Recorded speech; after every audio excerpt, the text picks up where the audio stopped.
I'm very concerned about what we have been seeing in terms of contractions in the media. For those who perhaps are not as aware as to what's happening, give us the breakdown. How are you seeing it from your vantage point in terms of the way the media network space is really contracting and becoming less hospitable to stories of interest to Black communities? Absolutely. Those of us in the Black community need to understand that over the last 2 years, even in the wake of the murder of George Floyd and protests against racial inequality and police brutality, that many media corporations, including CNN, MSNBC, and others, made commitments to bring more diverse voices into the news media. That has now run up against economic contraction from the impact of the global pandemic, the downturn in the economy. And we are starting to see a reversal in terms of contraction. A report that came out in April of 2022 says that more than 1 in 3 journalists who have left the newsroom at the Washington Post were Black, despite the fact that Black journalists only make up about 9.2% of the newsroom employees. We are seeing this ripple across media, and all of us need to be concerned. It's not just about jobs, it's about how we understand the world in the Black community. Mm. You know, the fact that the last statistic kind of threw me, that 1 in 3 journalists who left the New York Times were Black, even though the Black journalist population was so small and such a fraction of their overall population poll roles to begin with, is really troubling to me. Is this a last hired, first fired sort of phenomenon, which always seems to be sort of the cute little name we give to, well, we hired the Black people last. They're the least experienced, least qualified, so we're going to let them go first? Or is there something else afoot here? I think there's a couple of things. So in that study of the Washington Post and the 1 in 3 Black journalists leaving, what we learned are three critical pieces here. That one is that it is last hired, first hired is part of it. The second is that these news agencies made promises to really strengthen issues of equity and to limit discrimination and unconscious bias in the workforce. And in many reports, we're seeing Black journalists and other journalists of color report that, in fact, the unconscious bias is a strain. The Mm. last piece, though, I think is really important. We should understand that at the end of the day, much of the news that we consume in the United States is driven by profit. And at the end of the day, as profit margins shrink, as people and larger corporations seek to pull as much profit out of newsrooms as possible, that there are going to be cuts in coverage, cuts in support, and those will always impact people of color in a society that is grounded upon racism. Hmm. Can we talk about some of those promises that some of these entities made? I remember we've had the president of Color Lines on, Rashad Robinson. We've had the president or the chair of the Ford Foundation on, Derek Walker. We've had capital. We've had a number of major titans, both in the corporate spaces and in the nonprofit spaces, who came on this show and who said something along the following.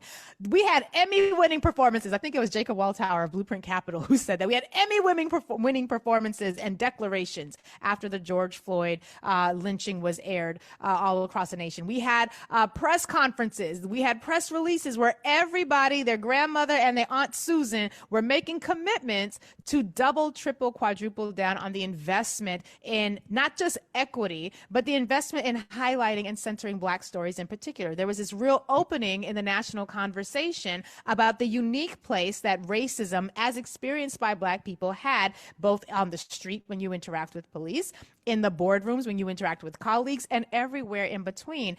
And yet it seems these promises, largely, whether it was the philanthropic promises that fell through, whether it was, we've got a whole bunch of corporations. As a former lawyer, or not a former lawyer, as a former big law attorney, we saw every big law firm hire a diversity and inclusion specialist. Every corporate entity was doing this work. What is happening between the 2 year span that we had the promises made? We see the promises are not being kept, and so much so that they're being, almost in some ways, it feels like the rug is being pulled out from underneath a whole lot of people who are convinced, or at least almost convinced that there might be some actual substantive change here. What are we missing? Yeah, so we're missing a couple of things. The first is we should know foundations, Ford Foundation and many others have shown up quite significantly in this moment. That does not seem to be where the problem resides in Mm. this moment. We are looking at record-breaking philanthropic giving in the Wow. United States. But before I move on, I should say, and we should see more of that, right? Not Mm. less. This is a time to invest in our country. This is a time to invest in our communities. And we should continue to see that. But the real problem, I think, is around the understanding of the purpose of news journalism. News Mm. journalism was not created and sustained in this country, right, in order to simply derive profits. I'm not saying people can't derive profits from news journalism, but the purpose of news journalism historically was to ensure that we had an informed public. And Mm. what the country realized uh, uh, uh, at the time of the murder of George Floyd was a simple fact that the country was not well informed on the Mm. plight of Black America, whether we were talking about the economic impact of racism, right? That the American public was not well informed on the attacks on American democracy. And journalism made a commitment in the wake of George Floyd, in the wake of the January 6th insurrection, right, to do and provide better information to the public. And what we are seeing is what we're seeing more largely in society. Yes, we understand there are economic contractions happening, but when economic contractions happen in our society and globally, is when we see what the priorities are, right, of these Mm. corporations. And the Right. priority of these corporations is not a well informed American public, sadly, and who will suffer at first. Of course, our marginalized communities, Black and Right. Indigenous communities intentionally. But at the end of the entire American public will continue to suffer. This is a real problem. And again, not just the loss of jobs. This is happening at a time where Twitter has been taken over and Mm. purchased by a man by the name of Elon Musk, right? Many folks have been following this. And we should understand that most Americans today, including Black Americans, get their news first, not from ABC or MSNBC or CNN, but first from Twitter, Instagram, Wow. TikTok, and Facebook. And at Mm. a time where we need to combat misinformation and disinformation that has caused harm to the Black community, we need journalism and the corporations that own them to step up. This is not just about helping the Black community.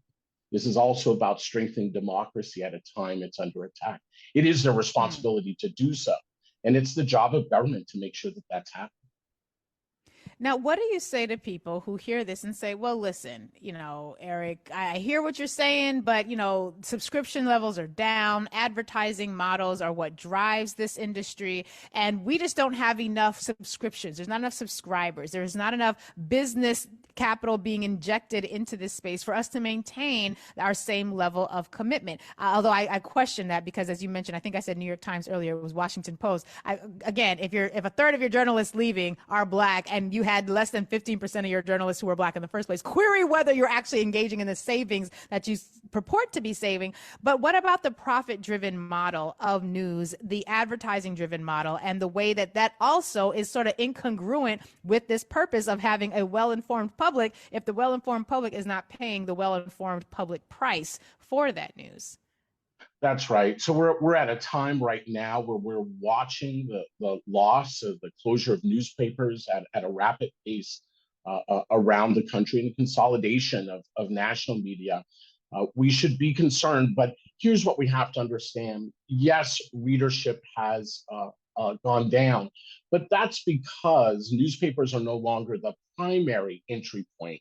A television Mm. show, news show, isn't the primary entry point. It is social media. But once folks engage in social media, if there is representation that looks like the reader, they are more likely to click through, to read the entire story, to go look at the newspaper, to go turn on the television show.